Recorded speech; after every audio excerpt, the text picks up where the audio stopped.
Welcome back online learning centre 2025। আজকের ভিডিওতে রসায়ন সিলেট বোর্ডের এমসিকিউ সমাধান পাবে।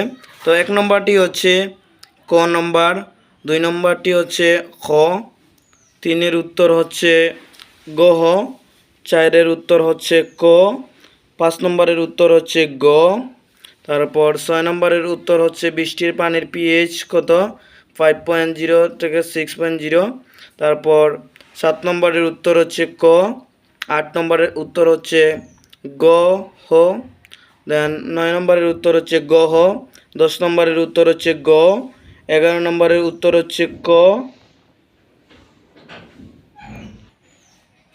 12 নম্বরের উত্তর হচ্ছে গ। প্রোপেন কার্বনের শতকরা সংযুক্তি কত, এটি ক্যালকুলেশন করে বের করতে হবে। তারপর 13 নম্বর হচ্ছে C2H6, এখানে একটি যৌগ দেওয়া আছে, এখন সেখান থেকে এখানে n এর মান 2 হলে x যৌগটি কি এটি আমাদের নির্ণয় করতে হবে। তো এখন আমরা নির্ণয় করে C2H6 পেয়েছি। কোনটি বিস্ফোরক পদার্থ, জৈব পারঅক্সাইড। তারপর 15 নম্বর হচ্ছে CH3COONA প্লাস NaOH CaO। তারপর 16 নম্বর হচ্ছে গ, 17 নম্বর হচ্ছে গ, 18 হচ্ছে গহ, 19 হচ্ছে 3.16 × 10⁻⁻34 মিলি² kg/s ক নম্বর। তারপর 20 নম্বরে আমরা দেখতে পাচ্ছি যে এই চিত্রটা দেখে আমরা বলতে পারি যে সকল পরমাণু 2n নিয়ম অনুসরণ করছে। আর 3 নম্বরটা কেন্দ্রীয় পরমাণু হলো বোরন। কিন্তু এই যে 2 নম্বরটা গলনাঙ্ক স্ফুটনাঙ্ক উচ্চ, এটি কেন সঠিক নয়, কারণ এখানে গলনাঙ্ক স্ফুটনাঙ্কের ব্যাপার নেই। তারপর কেলাস গঠনে CaCl2 কতটুকু পানির অণুর সাথে যুক্ত থাকে, উত্তর হচ্ছে 6।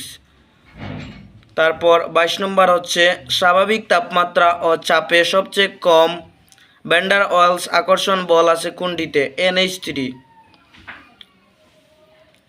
তারপর 23 নম্বর একটি চিত্র দেওয়া আছে, 23 নম্বর দেওয়া আছে যে উক্ত দ্রবণে মোলারিটি কত, তো মোলারিটি 0.75 মোলার। 24 নম্বর হচ্ছে যে পানি তড়িৎ বিশ্লেষণে এনআরস 16 গ্রাম অক্সিজেন প্রস্তুতিতে কত মোল OH আয়ন প্রয়োজন, মানে হাইড্রোক্সাইড 2। খ নম্বর উত্তর 25 হচ্ছে নিচের কোন মৌলটির আয়নীকরণ শক্তি সবচেয়ে বেশি, অক্সিজেন। তো ভিডিওটি ভালো লাগে থাকলে অবশ্যই চ্যানেলটিকে সাবস্ক্রাইব করবেন এবং ভিডিওটি ফেসবুক থেকে দেখে থাকলে অবশ্যই পেজটিকে ফলো করে দিয়ে আমাদের পাশে থাকবেন। এরকম নতুন নতুন ভিডিও পাবেন আপনারা আমাদের এই ইউটিউব চ্যানেলে। ধন্যবাদ সবাইকে।